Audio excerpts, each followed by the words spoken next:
न कवचम नार्गला स्तोत्रम कीलकम न रहस्यकम न सूक्तम नापि ध्यानम च न न्यासो न च वाचनम।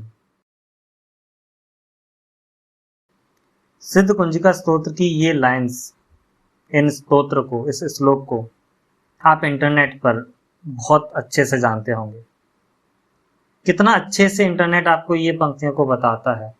कहता है कि आपको न्यास करने की जरूरत नहीं है, आपको कवच करने की जरूरत नहीं है, आपको ना ही अर्गला की जरूरत है, कीलक की या फिर ध्यान की, न्यास की, वाचन की, किसी चीज की आपको जरूरत नहीं है। और हकीकत में सच्चाई क्या है कि ये इंटरनेट की जो फिलॉसफी है ये वाकई में कितना नुकसान करती है।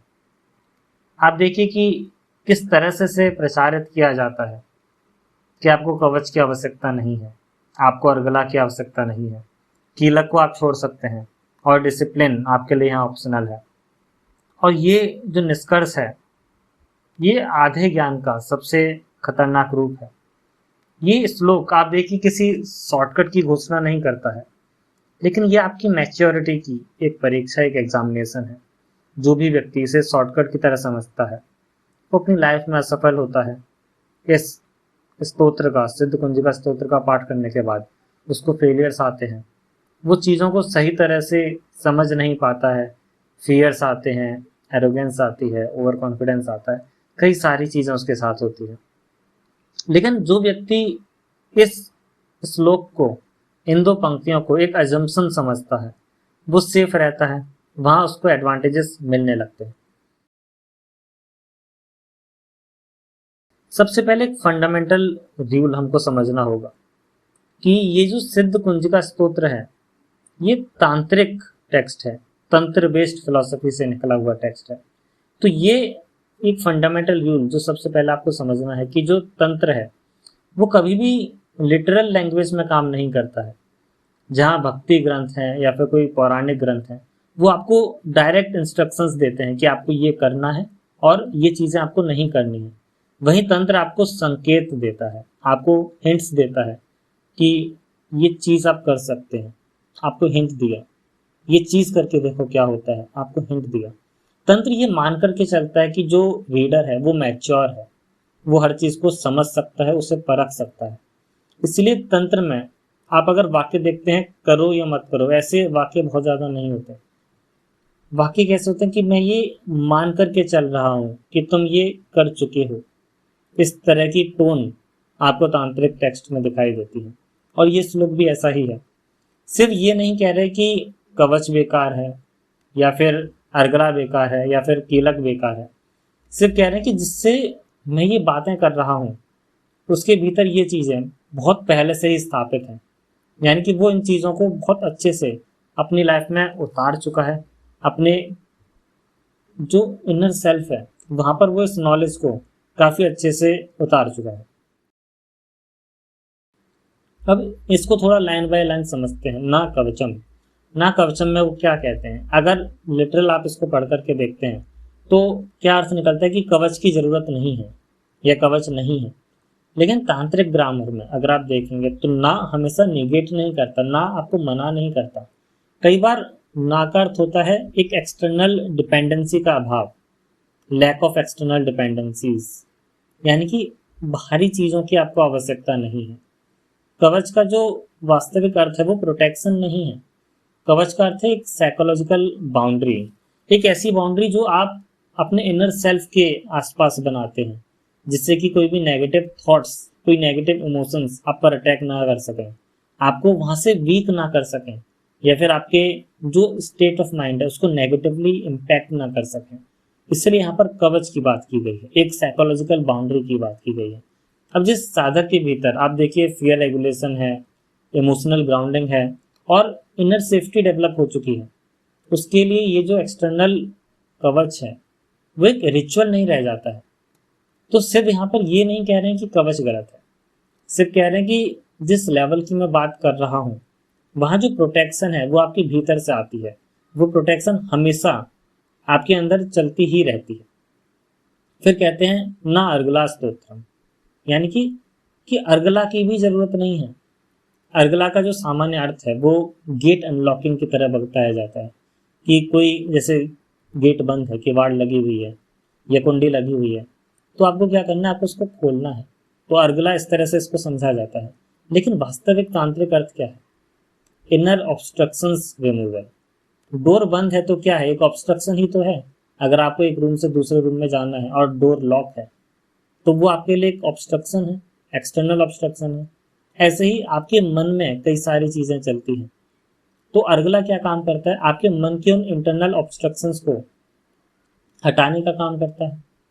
तो अर्गला क्या करते हैं, अर्गला आपके सबकॉन्शियसनेस में जो डोर्स हैं, सबकॉन्शियसनेस डोर्स को खोलती है। जो कई संस्कार आपने अपने मन में दबाए रखे होते हैं, कई संस्कार आपके मन में दबे हुए होते हैं, कोई फियर्स हैं या फिर कोई मेमोरीज हैं, कोई यादें हैं, वो सरफेस पर आती है, वो ऊपर निखर करके आती है। बिगनर के लिए अर्गला एक एक्सटर्नल रिचुअल के रूप में की जाती है, ताकि जो उसकी ओपनिंग है, जो चीज़ें निकल करके आ रही है वो कंट्रोल तो रहे। लेकिन एडवांस अगर आप किसी साधक को देखते हैं तो उसके भीतर जो ये अर्गला है, ये एक परमानेंट स्टेट बन जाता है, परमानेंट एक्टिव स्टेट बन जाता है, जहाँ पर एक ऐसी सबकॉन्शियसनेस हमेशा एक्टिव रहती है उसके अंदर। तो यहाँ पर क्या, उसके लिए जो उसकी सेल्फ ऑब्जर्वेशन है वो अर्गला होती है। सिर्फ यहाँ पर यही अज्यूम कर रहे हैं कि जो साधक है वो ऑलरेडी कैपेबल है टू विटनेस कि उसके अंदर क्या ब्लॉकेजेस चल रही हैं, और जब वो उसे विटनेस कर रहा है तो वो डर ना जाए, कोलैप्स ना कर जाए। यहाँ पर ये अजम्पशन की बात कर रही है, इसलिए अर्गला को नेगेट नहीं किया है, लेकिन अर्गला को इंटरनलाइज मान लिया गया है कि ये आपके अंदर ऑलरेडी एग्जिस्ट करता है। ऑलरेडी काफ़ी अच्छे से आप अर्गला को अपने जीवन में उतार चुके हैं, अपने इनर सेल्फ में उतार चुके हैं। फिर कीलकम ना रहस्य कम, ना कीलक की आवश्यकता है ना रहस्य की आवश्यकता है। कीलक का अर्थ कोई रिस्ट्रिक्शन नहीं है, कीलक का अर्थ है कंटेनमेंट और स्टेबलाइजेशन। कीलक क्या करता है, कीलक आपकी जो एनर्जी का ओवरफ्लो है उसको प्रोटेक्ट करता है, उसको प्रिवेंट करता है। कीलक आपके ईगो के जो इन्फ्लेशंस हैं उसको रोकता है। अचानक से बहुत ज़्यादा ईगो बढ़ने लगता है, घमंड आने लगता है, कीलक क्या कर रहा है, आपको वो घमंड आने से पहले ही रोक लेता है। बिगनर के लिए कीलक एक रिचुअलिस्टिक हो सकता है, लेकिन एडवांस साधक के लिए कीलक क्या है, एक ह्यूमिलिटी, रिस्ट्रेंट और साइलेंस बन जाता है। सिर्फ यहाँ पर ये नहीं कह रहे कि कीलक की ज़रूरत नहीं है, लेकिन वो ये कह रहे हैं कि जिस व्यक्ति से मैं बात कर रहा हूँ उसके भीतर जो कंटेनमेंट है वो पहले से ही अवेलेबल है। और ये लाइन सबसे ज़्यादा डैमेज करती है, क्योंकि आपका जो ईगो है वो इस लाइन को एक लाइसेंस बना लेता है कि अब तो मुझे कीलक की ज़रूरत ही नहीं है, और आपके अंदर ईगो बढ़ने लगता है। तो वहाँ से आपको प्रॉब्लम स्टार्ट होती है। फिर कहते हैं ना सूक्तम ना पे ध्यानम च, ना सूक्तम की आवश्यकता ना ही ध्यान की आवश्यकता है। इसका मतलब ये नहीं है कि ये जो ध्यान है ये यूजलेस है। इसका मतलब ये है कि जिस लेवल की बात हो रही है वहाँ ध्यान एक टेक्निक नहीं रह जाता, बल्कि ध्यान एक स्टेट ऑफ बीइंग बन जाता है, जहाँ पर आप खुद ही ध्यान हो जाते हैं। बिगिनर ध्यान करता है, लेकिन जो एडवांस साधक है, जो एक मैच्योर साधक है, वो ध्यान हो जाता है। तंत्र को आप देखिए, तंत्र टेक्निक से ज़्यादा इंटीग्रेशन को वैल्यू देता है। ध्यान क्या है, एक पर्टिकुलर अवेयरनेस की स्टेट जहाँ आप जैसे भी हैं, आपके मन में कोई नया थॉट नहीं आता है, आपके मन में कोई नई एंग्जाइटीज़ नहीं आती हैं, और अगर कोई नया थॉट आ भी रहा है तो आप उसको स्थिर हो करके वैसे ही देखते हैं और उस पर रिएक्ट नहीं करते। ये ध्यान है। तो जो एडवांस साधक हो चुका है वो हमेशा ऐसा ही रहेगा कि कोई भी चीज़ उसके साथ हो रही है वो स्थिर ही रहता है। फिर बात करते हैं ना न्यासो ना चवार्चनम। यहाँ सिर्फ कोई एक्सटर्नल रिचुअल्स को डिनाई नहीं कर रहे, वो ये नहीं कह रहे कि आपको न्यास करने की ज़रूरत ही नहीं है, लेकिन वो ये कह रहे हैं कि जब जो मंत्र है वो बॉडी और माइंड के सिस्टम में एब्जॉर्ब हो चुका है, तब आपको न्यास की या फिर जो अर्चन है उसकी बाहरी रूप से प्रदर्शन करने की ज़रूरत नहीं है। वो आपके स्टेट ऑफ बीइंग में इंटरनली ही काफ़ी अच्छे से इंटीग्रेट हो चुके हैं। तो आप देखिए कि यहाँ पे क्या होता है, जो आपकी बॉडी है वो ऑल्टर बन जाता है, जो ब्रेथ है वो ऑफरिंग्स बन जाती है, और जो आपकी अवेयरनेस है वही आपकी पूजा हो जाती है। इसलिए शिव किसी रिचुअल को डिसमिस नहीं करते, लेकिन सिर्फ उस रिचुअल को ट्रांसेंड करते हैं, किस रिचुअल को आप आपकी लाइफ में उतार चुके हैं। अब आप देखिए कि सबसे ज़्यादा जो डेंजरस चीज़ है वो क्या होती है, वो है ईगो का अप्रोप्रिएशन। जो बिगनर है जब वो ये चीज़ सुनता है तो वो क्या सोचता है कि वाह, मुझे अब और कुछ भी फॉलो नहीं करना, बस ये स्तोत्र है, मुझे 3 मिनट लगेगा, मैं डेली इसको रटूंगा पढ़ूंगा और मुझे वो सारी चीज़ें मिल जाएंगी जो मैं पाना चाहता हूँ।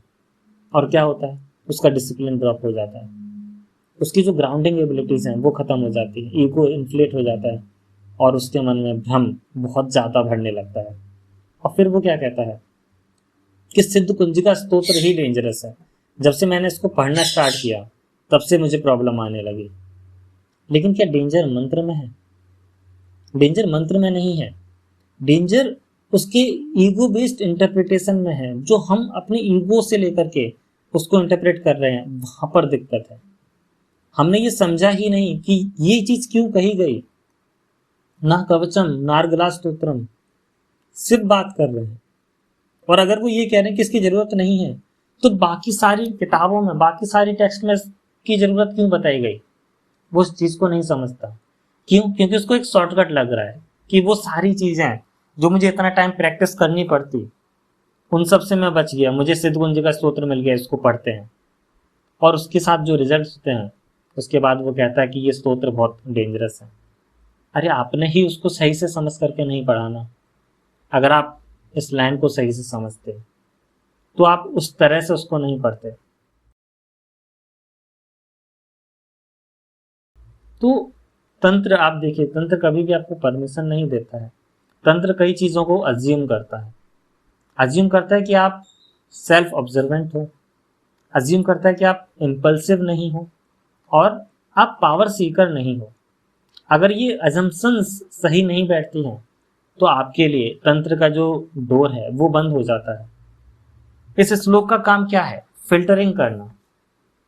इंस्ट्रक्शन नहीं दे रहे, ऐसा नहीं कह रहे कि आपको ये पढ़ने की ज़रूरत नहीं है, लेकिन फिल्टर कर रहे हैं कि अगर ये चीज़ें आपने अभी तक इंटरनलाइज्ड नहीं की हैं, आप अपने अंदर उसे आत्मसात नहीं कर चुके हैं, तो सिद्ध कुंजिका स्तोत्र के लिए आप अभी पात्र नहीं हुए हैं। ये श्लोक फिल्टरिंग का काम करता है, इंस्ट्रक्शंस देने का नहीं। इसलिए अगर आप अगली बार इंटरनेट पर ये देखते हैं कि आपको सिद्ध कुंजिका के लिए ये सब कुछ पढ़ने की ज़रूरत नहीं है, तो थोड़ा सा रुक करके सोचिएगा कि अगर ज़रूरत नहीं है तो बाकी किताबों में ऐसा क्यों कहा गया है, और क्या वाकई में ज़रूरत नहीं है। फिर उसके बाद एक डिसीजन लीजिए कि क्या आपको सिद्ध कुंजिका स्तोत्र पढ़ने की आवश्यकता है या फिर नहीं है।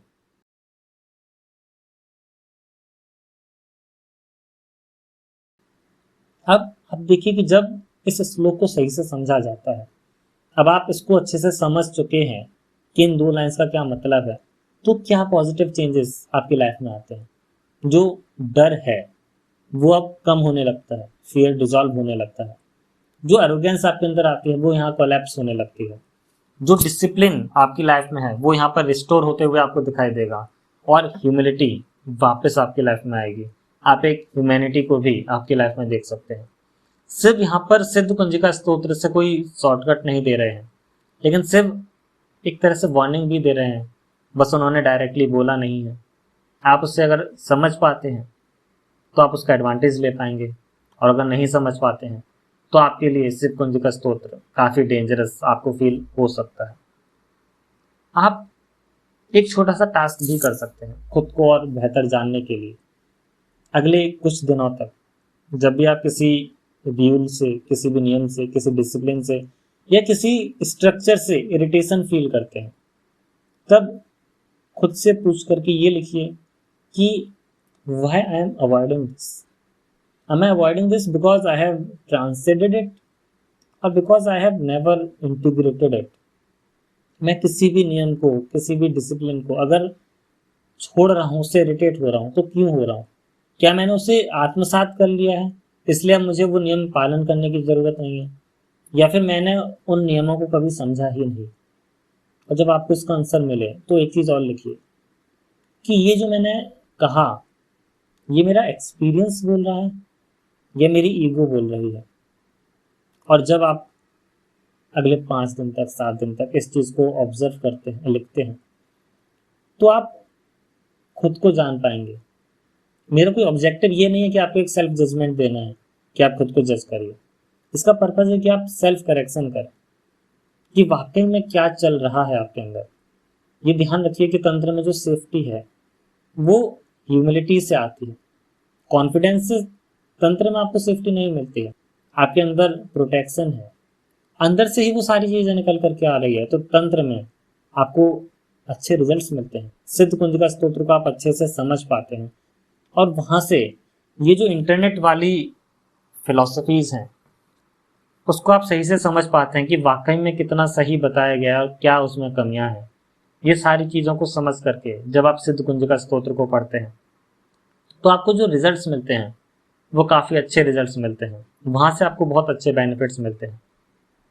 अगली वीडियो में और डिटेल में समझेंगे इसी श्लोक के बारे में। तब तक के लिए इतना ही।